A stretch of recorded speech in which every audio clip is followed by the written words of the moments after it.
Hi, I'm Donna Joy Asher. I'm a multi-award winning author and I write in a few different genres. I write in cozy mystery, chick lit, and write in fantasy. And today I want to read to you from the first book in my fantasy trilogy, the War Faery series. So this is the new covers that I had recently designed. Aren't they gorgeous? By the amazing Melody Simmons.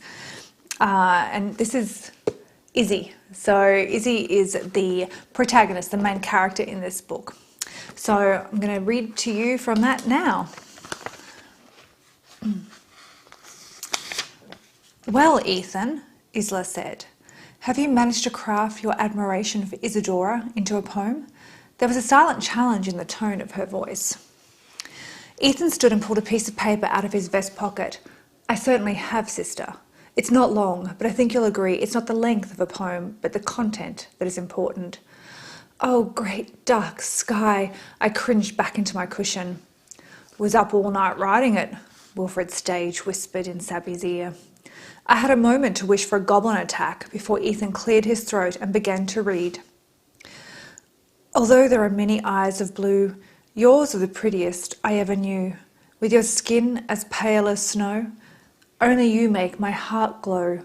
From the moment we first met, into my heart you have crept. He gave me an apologetic look and then sat back down to a spatter of polite applause. I'm more of an action man than a poet. I can see that. I was torn between disappointment and relief that his poem hadn't been more flowery. That was rather poor, Ethan. Isla's face puckered into a frown. Surely Isadora means more to you than that. How I feel about Isadora, he stretched my name out into individual syllables, is my and her business. I thought it was well done. Wilfred's voice quavered with his attempt not to laugh. You joined the border guards, didn't you? Isla knelt beside me and cupped a hand around my cheek. How does a beauty like you spend your nights in the barracks? I wasn't sure what she was alluding to, and I didn't appreciate her question. I opened my mouth without even thinking about what I was going to say, and all of a sudden I was caught up in spasm. Pain lanced through me, shaking me from side to side. Izzy! I heard Sabby's cry of dismay, but couldn't answer her. Wilfred and Ethan lowered me to a cushion where I thrashed and jerked. Close your mouth. Ethan's voice was low but urgent. I fixed my whole being on that single task, trying to regain control of my muscles. After a moment, my lips closed together and the fit immediately stopped. Scuffy whined and clambered onto my chest. I'm okay, boy. It hurt to talk, and my voice rasped. He began to lick my face. I had seen that, what I had just felt. I had seen it before. Pieces of a puzzle clicked into place, and suddenly I knew, and I felt my face burn with humiliation. I had been right. This whole day was a sham.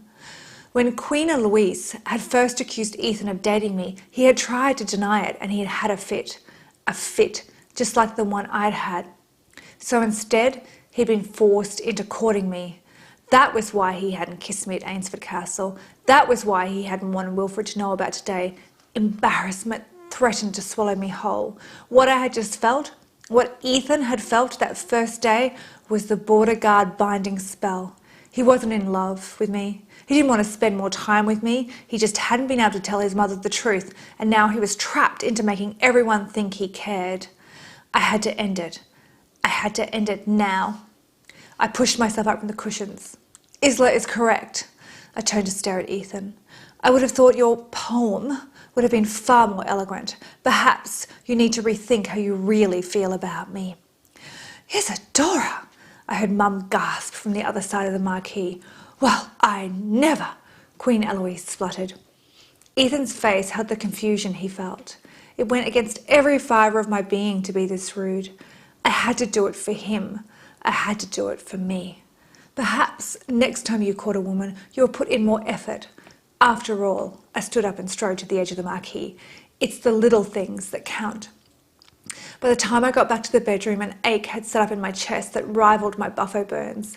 He'd kissed me. Sure, I had been on the line of duty, but he'd kissed me like he'd meant it, like he'd felt it. And for that brief moment, my whole being had known him, had known we were right for each other. But it was all a lie.